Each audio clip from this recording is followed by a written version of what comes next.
Bienvenue à tous, j'espère que vous m'entendez tous bien. Nous allons parler génétique aujourd'hui avec une webconférence intitulée La génétique, c'est fantastique, principalement dédiée à la transmission du matériel génétique. Pour information, ceux qui ne connaissent pas le principe des webconférences, qui n'y ont pas encore assisté, vous avez un chat sur le côté pour pouvoir poser des questions. J'y répondrai en fin de webconférence, en fin de présentation. La webconférence est enregistrée, elle sera ensuite mise sur YouTube en libre accès. À la fin de la webconférence, vous aurez accès, un, au support que vous pourrez télécharger sur votre ordinateur et deux, à un questionnaire de satisfaction. Pour ceux qui ont des connexions Internet assez faibles, je vais couper la webcam pour ne pas prendre trop de bande passante, euh, mais je garde bien sûr mon micro allumé. Donc nous allons commencer. Donc la génétique, c'est assez compliqué, ça peut paraître assez compliqué à comprendre et bien sûr, on a l'impression que c'est assez mystérieux. Par exemple, pourquoi est-ce qu'avec deux reproducteurs gris, je peux avoir un poulain alezan? Donc pendant cette première webconférence, qui va durer une vingtaine de minutes, nous allons aborder les bases de la transmission du matériel génétique et tout ce qui est lié à la génétique des robes plus précisément sera abordé dans une série de webconférences qui aura lieu un peu plus tard. Aujourd'hui, quand on regarde un cheval dans un pré, qu'est-ce qu'on voit? On voit en fait son génotype, c'est-à-dire ce que nous pouvons décrire. Par exemple, ici, j'ai une jument alezan avec un poulain B. Si je la vois sur un parcours sportif, je peux estimer son potentiel sportif ou, ou tout autre potentiel. Donc en fait, ce que je vois dans mon pré, c'est une part génétique qui est transmise pour moitié pour le père et pour moitié par la mère, mais aussi des effets de milieu qui peuvent varier suivant l'élevage, les conditions d'éducation, l'alimentation, la mise au travail par exemple, et tout ce genre de choses. Et donc en fait, nous, ce qu'on voit, c'est la génétique plus des effets de milieu, et il n'est pas toujours évident de connaître la vraie part génétique de notre cheval. Donc nous, on va essayer de voir comment se passe la première partie, c'est-à-dire les pavés orange. Comment est-ce que notre individu a hérité de son père, pour moitié de son père et pour moitié de sa mère, de l'information génétique dont il est porteur. On va revenir à quelques petites définitions de base pour que tout le monde soit bien sur la même longueur d'onde. Donc, premièrement, qu'est-ce qu'un spermatozoïde? Le spermatozoïde, c'est la cellule fécondante mâle, donc en fait, c'est la cellule reproductrice issue du mâle, qui est petite et qui peut se déplacer dans le sperme pour aller jusqu'à l'ovule. L'ovule, c'est la cellule reproductrice femelle qui peut être fécondée au moment de la reproduction. Trois autres définitions. Le chromosome. Qu'est-ce qu'un chromosome? Un chromosome, c'est une structure qui est dans le noyau des cellules qui contient principalement de l'ADN, l'ADN contenant lui-même l'information génétique. Donc en fait, le chromosome, c'est notre support de l'information génétique. Le gène, c'est l'unité d'information génétique qui est transmise d'un individu à sa descendance et qui va intervenir dans l'expression d'un caractère. Par exemple, le caractère lié à l'expression d'une robe gris, pi, alezan, B, voilà. Tout ça, c'est porté par des gènes. Et sur chaque gène, nous trouvons des allèles. Les allèles, c'est la forme possible d'un gène pour un caractère. Par exemple, j'ai un allèle qui fait que mon cheval peut exprimer ou non le gris. Nous allons voir cet exemple plus tard. Donc ça, ce sont des définitions qu'il est important de connaître, des définitions de base quand on fait de la génétique et de la reproduction. Il faut savoir que le chromosome, le gène et l'allèle sont des choses qui sont stables au cours de la vie et qu'il n'est pas possible de les changer. Si un cheval porte un allèle sur un gène à la naissance, il ne va pas évoluer tout au long de sa vie. Donc la question que nous allons nous poser, c'est comment est-ce que l'information génétique se transmet des parents au poulain? Donc on a ici un étalon, une jument, et comment se fait le mécanisme de transmission donc, du matériel génétique jusqu'à notre poulain. Pour cela, il faut que le mâle et la femelle aient des cellules reproductrices. Donc nous allons voir comment ces cellules reproductrices se créent, puis après comment elles arrivent jusqu'à la naissance du poulain. Donc Au sein d'un individu, nous avons des cellules, et dans les cellules, nous avons des chromosomes.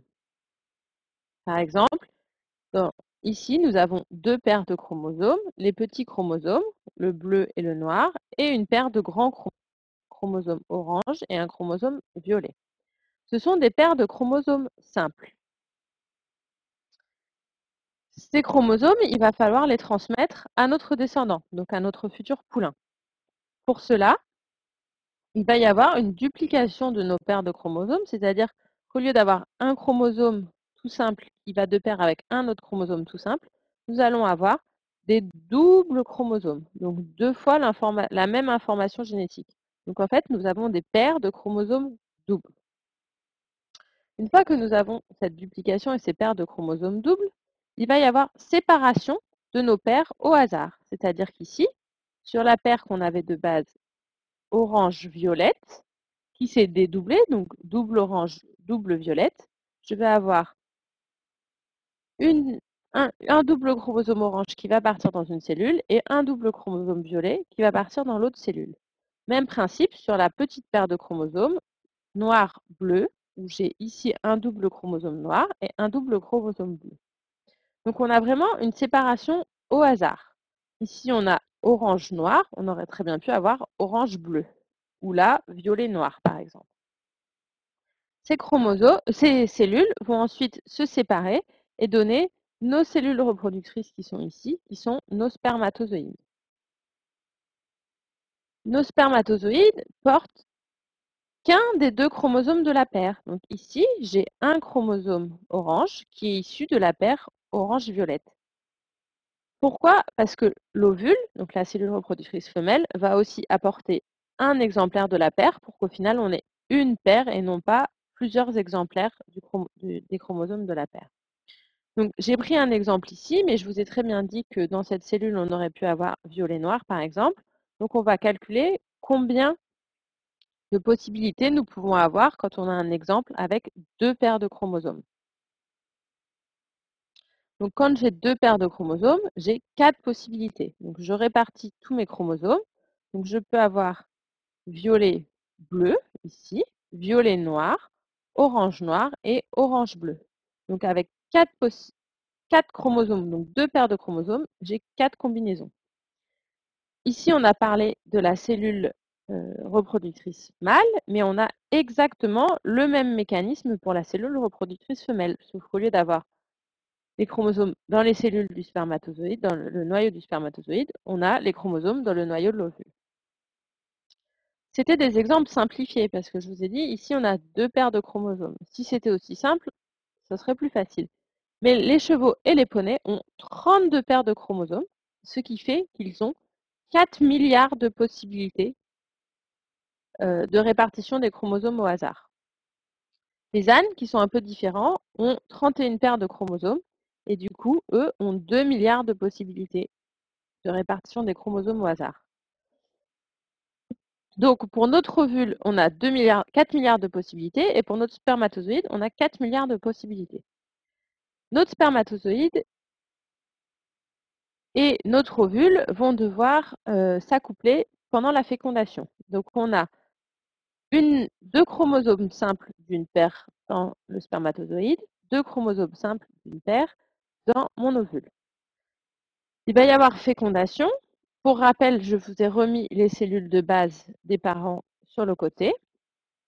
Et avec la fécondation, on a création de la cellule œuf qui va donner mon futur produit, qui va être issu, les chromosomes de cette cellule vont être issus des chromosomes de mon spermatozoïde et mon ovule. Donc, logiquement, nous avons un grand violet qui est issu de l'ovule, qui est ici, qui va de pair avec un grand orange qui est issu du spermatozoïde. Le spermatozoïde et l'ovule ont tous les deux apporté un petit noir dans la paire de chromosomes, des petits chromosomes que nous retrouvons ici. Nous avons donc, entre guillemets, perdu le chromosome qui portait les allèles qui font qu'il est bleu, qui était chez les parents. Donc c'est une répartition au hasard de ces chromosomes lors de la fécondation. Si on schématise, nous avons notre étalon qui a 32 paires de chromosomes, qui va produire des spermatozoïdes qui, eux, ont 32 chromosomes, qui ne sont plus en paire. Idem pour notre jument en bas, qui a 32 paires de chromosomes, qui va produire 32 chromosomes qui seront présents dans ses ovules. Pour avoir à l'arrivée un poulain qui, lui, aura 32 paires de chromosomes dans sa cellule. Nous avons une répartition au hasard des chromosomes dans les spermatozoïdes et nous avons une répartition au hasard des chromosomes dans les ovules, ce qui fait que pour le mâle, nous avons 4 milliards de possibilités et pour la femelle, 4 milliards de possibilités. Nous avons vu qu'il va y avoir fécondation entre cet ovule et un spermatozoïde, ce qui fait qu'au final, nous aurons 18 rayons de possibilités pour notre produit. Pour vous donner un ordre de grandeur, 18 rayons, ça représente 18 milliards de milliards. Donc pour un accouplement possible, nous avons 18 milliards de possibilités pour avoir un poulain quand on prend en compte les 32 chromosomes qui sont présents chez le cheval. Alors, ça peut paraître un peu abstrait, tout ça, donc on va prendre un exemple concret. Avec ma jument grise, puis-je avoir un poulain alezan alors que mes 2 reproducteurs sont gris? Chance ou malchance, vous diront certains, mais est-ce possible? Oui, c'est entièrement possible. Alors, l'expression de la robe grise est assez simple. Elle est liée à un gène qui est responsable de la robe grise et qui s'appelle le gène Granger. Pour ce gène, on a dit que pour un gène, il pouvait exister des allèles. Pour ce gène, il existe 2 allèles. L'allèle Granger, que j'ai symbolisé par la suite par un bâtonnet gris, ou l'allèle Granger petit g, que j'ai symbolisé par la suite par un bâtonnet violet et blanc. Tous les chevaux qui sont gris, donc par exemple mon reproducteur ici et ma jument ici, sont forcément porteurs de l'allèle Granger-Granger. Donc, pour avoir des chevaux gris, il y a 2 possibilités. Soit ils sont double porteurs, parce que nous avons dit qu'il y avait des paires de chromosomes. Donc, on a un gène sur chaque chromosome qui vont de pair. Donc, soit on a 2 fois l'allèle Granger-Granger, soit on a une fois l'allèle Granger et une fois l'allèle petit g. C'est dû au principe de dominance, c'est-à-dire que le Granger-Granger, qui est ici, donc le bâtonnet gris, prend le dessus, entre guillemets, sur l'allèle Granger petit g. Et à partir du moment où il est présent qu'une seule fois, la robe grise va s'exprimer chez notre cheval. Donc, comment puis-je avoir ce poulain et quelle est la part de chance ou de malchance pour avoir mon poulain alezan alors que j'ai 2 parents gris? Donc, on va calculer tout ça, c'est assez simple. J'ai 3 grilles de croisement possibles, donc on va voir les unes après les autres. Si je ne connais pas les allèles qui sont portés par mes reproducteurs. Donc ici, on va partir du principe qu'ils sont hétérozygotes, c'est-à-dire que pour chaque reproducteur, la jument et les talons, j'ai un allèle Granger-Granger, donc qui est ici, et un allèle Granger petit g, ici pour la jument et ici pour les talons. Et nous allons voir quel est le pourcentage de chance d'avoir un poulain gris. C'est une table de croisement qui fonctionne assez facilement. En fait, dans chaque case, je reporte à la fois l'allèle qui vient du père, donc ici un allèle gris, et de la mère, ici un allèle gris.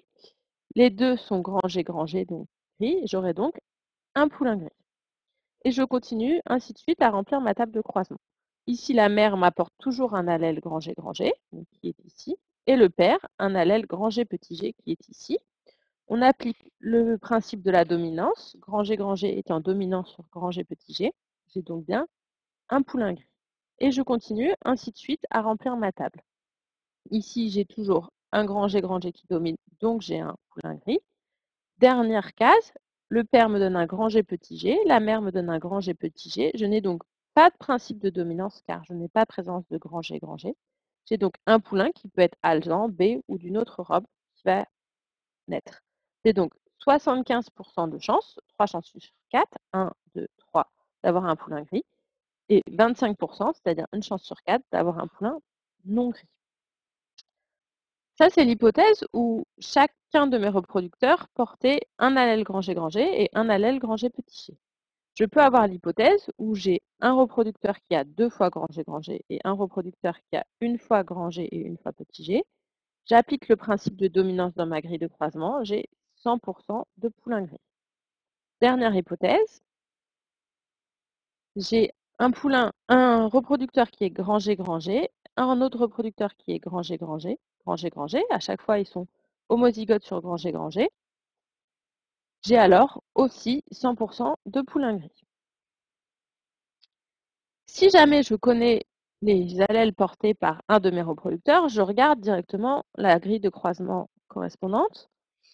Il faut faire attention, certains peuvent essayer de deviner, entre guillemets, la grille, les allèles portés par un étalon. Par exemple, si vous avez un étalon qui produit que des poulains gris, vous pouvez assez facilement espérer déduire que vous êtes soit dans ce cas-là, soit dans ce cas-là, c'est-à-dire qu'il est double porteur de l'allèle Granger-Granger.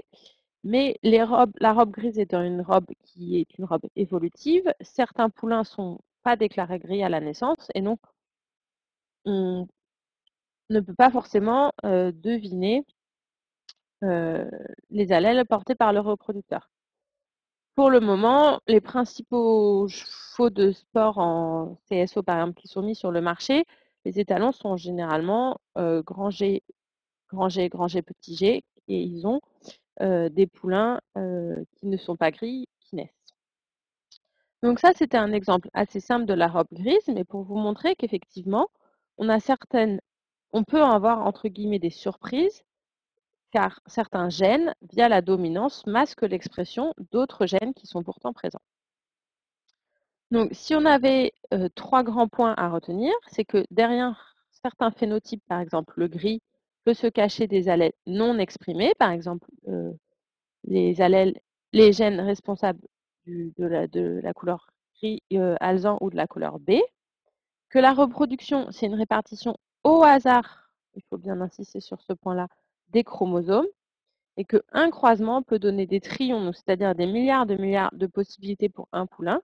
Par conséquent, deux pleins frères ne seront pas forcément identiques, comme deux pleines sœurs ne seront pas identiques d'un point de vue physique et d'un point de vue aptitude sportive, du fait de cette répartition au hasard des chromosomes. J'ai fini ma présentation. J'espère que vous avez réussi à suivre et que c'était assez simple pour vous. Si vous avez des questions, je suis là pour y répondre, sachant que toutes les questions liées à la génétique des robes, sauf le gène gris qu'on a abordé ici, et à l'expression des robes, seront abordées dans 2 webconférences spécialement sur la génétique des robes qui ont lieu le mardi 20 juin et le mardi 4 juillet. Et entre-temps, vous avez une webconférence aussi spéciale sur la détermination des robes, donc avec un expert de cire qui aura lieu le jeudi 18 mai à 18h30. Donc voilà pour les questions spéciales sur la transmission des robes. Mais je peux répondre à toutes vos questions. Vous pouvez les écrire dans le chat.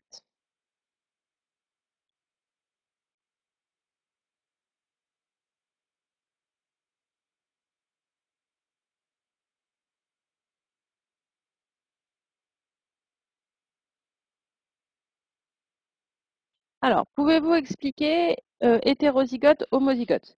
Alors, c'est des termes effectivement que j'ai utilisés. Donc, on va reprendre sur notre grille de croisement. On a dit qu'on avait des paires de chromosomes. Donc ici, j'ai ma paire de chromosomes qui est issue de mon père et ici la paire de chromosomes de ma mère. On a dit que sur chaque chromosome, on avait des gènes. Donc ici, on a le gène grand G et ici, on a le gène grand G petit g. On dit qu'un animal est hétérozygote pour un gène quand il porte 2 allèles différents pour le même gène sur le même chromosome. Donc ici, par exemple, j'ai un individu qui serait hétérozygote parce que sur ma paire de chromosomes, j'ai 2 allèles différents. Homozygote, c'est en complément d'hétérozygote, c'est l'inverse, c'est-à-dire que c'est un individu qui a 2 fois le même allèle pour le même gène sur une paire de chromosomes. Donc ici, par exemple, on a 2 fois l'allèle grand G. Donc cet individu-là serait homozygote pour le gène grand G responsable du gris.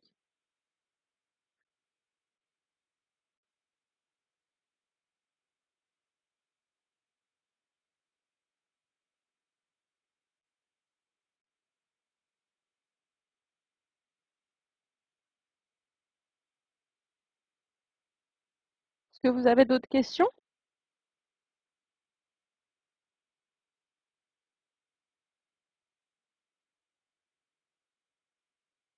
Alors, je vous lis la question. J'ai une jument avec un caractère fort. Si je comprends bien, même si je choisis un étalon assez cool et facile, je peux en aucun cas savoir si le poulain aura plutôt le caractère de maman ou le caractère de papa. Effectivement, aujourd'hui, alors, dans le caractère, vous vous en doutez, il y a une part génétique, mais il y a aussi une part effet de milieu. Donc, si on reprend la première diapositive, on a une part génétique du caractère qui va venir des parents. On a aussi une part effet de milieu qui va venir du caractère. Donc, oui, sur la part génétique, c'est un peu le fruit du hasard. Vous avez plusieurs possibilités possibles. Après, vous pouvez impacter sur les effets de milieu, avoir un rôle sur le caractère du poulain sur les effets de milieu. On dit dans les bruits de couloir que certains étalons produisent des produits avec fort caractère ou d'autres produisent des produits avec faible caractère. C'est vrai, il y a une part génétique possible. Après, les mystères de la génétique font que certains, certains gènes et certains caractères s'expriment plus fort que d'autres. Il faut espérer dans la loterie que vous tombiez sur le bon accouplement, mais effectivement, on ne peut pas savoir à l'avance si on aura plutôt le caractère de papa plutôt que le caractère de maman. Alors, j'ai une autre question. À mon avis, il y a eu une faute de frappe. Ça doit être quels sont les gènes dominants? Alors, pour les robes, il y a un panel de gènes qui sont dominants les uns par rapport aux autres. Donc, on verra dans les prochaines webconf. Après, aujourd'hui, on n'est pas forcément très avancé, par exemple, dans les gènes qui sont liés aux aptitudes, mais pour certaines maladies, on sait que certaines maladies sont des maladies dominantes, alors que d'autres ne sont pas des maladies dominantes. C'est-à-dire que les maladies dominantes vont s'exprimer à partir du moment où on a un allèle responsable de la maladie qui est présente. Pour trouver le tableau des dominances, je vous incite à aller sur l'autre chaîne EquiVOD et retrouver une webconférence qui a été faite exprès sur les gènes des maladies, ce qui vous permettra d'avoir le tableau complet avec les dominances ou non des maladies. Aujourd'hui, pour les gènes de caractère, on ne les connaît pas assez pour savoir qui est dominant ou pas. Alors, question suivante. Euh, Fait-on du génotypage chez les chevaux comme chez les bovins? A-t-on identifié les gènes de coloration d'Europe? Alors, aujourd'hui, le génotypage de routine qui est fait chez les bovins n'est pas mis en place chez les équidés. C'est-à-dire que chez les équidés, pour l'instant, on fait du contrôle de filiation, mais on ne fait pas de génotypage en routine. Il y a 2 projets qui sont en cours pour voir si on pourrait faire du génotypage assez précis, mais pour l'instant, les premiers résultats ne sont pas publiés. Ils sont les 2 projets sont en lien avec des gènes d'aptitude et de morphologie. Est-ce qu'on a identifié des gènes de coloration de robes? Oui, il y en a de plus en plus qui sont identifiés.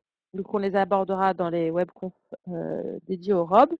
Et il y en a de plus en plus qui sont faciles à mettre en évidence, c'est-à-dire qu'aujourd'hui, on a des laboratoires qui testent assez facilement les gènes de coloration à partir d'une prise de sang ou d'une touffe de crin, sous réserve que les crins aient été arrachés et que les bulbes qui contiennent l'information génétique soient encore là. Question suivante. On dit que la mère donne plus que le père. C'est donc faux. Alors, d'un point de vue génétique, c'est faux, parce que la mère donne autant que le père, c'est-à-dire 50-50. Donc, sur ce premier pavé orange, d'un point de vue génétique, c'est faux de dire que la mère donne plus que le père. En fait, on dit que la mère donne plus que le père, car la mère va avoir un impact sur le produit, notamment dans l'élevage et dans l'éducation. Ici, vous voyez une jument avec un poulain. Cette jument va apprendre à son poulain comment se comporter vis-à-vis de ses congénères, par exemple. Si la jument est dominante dans le troupeau de poulinière, le poulain aura peut-être plus tendance à être dominant ou inversement. Donc, la mère va avoir un impact sur l'élevage, l'éducation, par exemple, est-ce que c'est une bonne laitière et du coup, est-ce que mon poulain va avoir assez d'énergie et assez de nutriments et un bon colostrum et que du coup, il va pouvoir bien grandir et avoir une bonne croissance. C'est surtout dans les effets, la part de la mère dans les effets de milieu, car la mère va avoir normalement un contact avec le poulain, alors que l'étalon n'aura aucun contact avec le poulain et du coup, l'étalon, son seul apport se rapporte à l'apport génétique, alors que la mère aura donc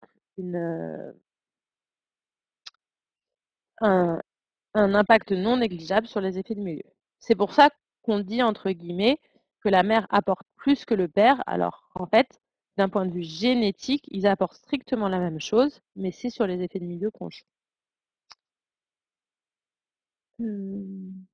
Alors,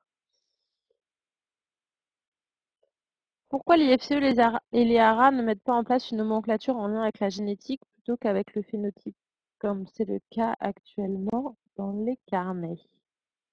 Je comprends pas bien la question. Il y a des nomenclatures génétiques qui sont mises en place, notamment avec des règles internationales pour savoir comment sont écrits quels gènes et quels allèles. Il y a des tests génétiques qui sont obligatoires pour certains reproducteurs. Dans certaines races, des tests d'Europe sont obligatoires. Par exemple, le test pour savoir si un étalon peut donner des produits alezans chez les mérins. Mais effectivement, pour l'instant, rien n'est enregistré dans les carnets. Seules certaines maladies génétiques, sur demande des studbooks, sont publiées, non pas dans les carnets, mais sur les fiches info-chevaux de certains étalons. Par exemple, si vous allez voir un étalon pur sang arabe qui fait la monte, donc qui a un carnet de monte en 2017, vous trouverez son statut génétique pour le SCID et l'atrophie cérébelleuse, qui sont deux maladies génétiques en dépistage obligatoire chez les pur sang arabes. Alors, je pense à été à mon verre. Ah oui. Alors, merci d'avoir complété votre question. Alors, il va y avoir une réflexion un petit peu sur ces robes-là, mais sur ces choses-là. Pour avoir plus de réponses, je vous invite à vous inscrire à la webconférence de Julie Schneider du 18 mai, qui, elle, travaille à CIR et précisément sur les robes et sur ce qui est écrit dans les carnets. Alors, a-t-on une estimation de la part apportée par l'épigénétique? Non, pour l'instant, j'ai pas connaissance qu'il y ait de programme là-dessus. On n'est pas assez avancé sur les principaux gènes qu'on a pu mettre en évidence pour connaître la part de l'épigénétique.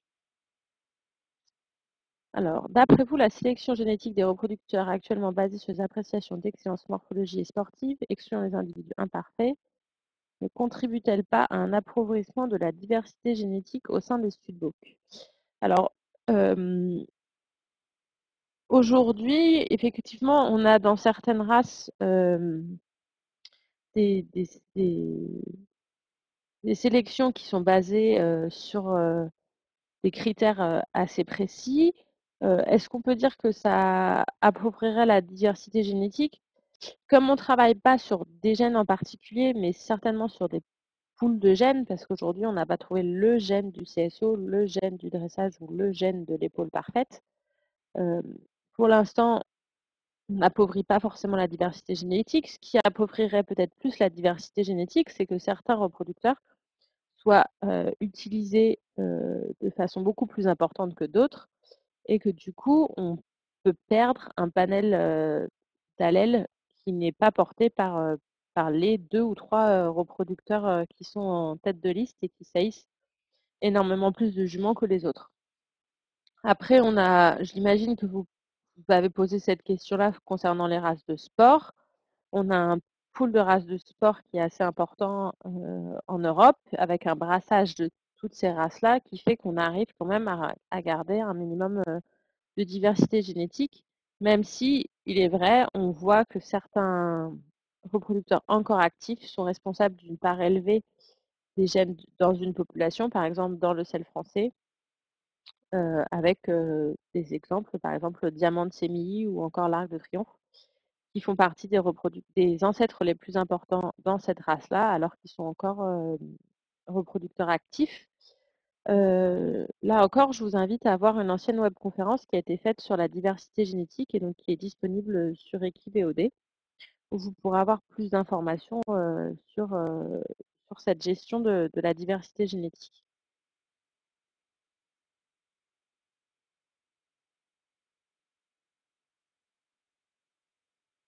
Est-ce que vous avez d'autres questions?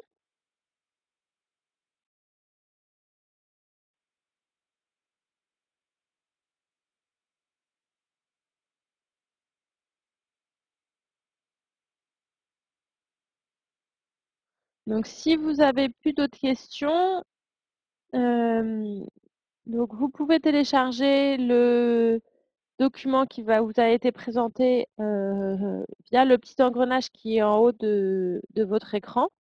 Donc, il va vous permettre de télécharger la présentation.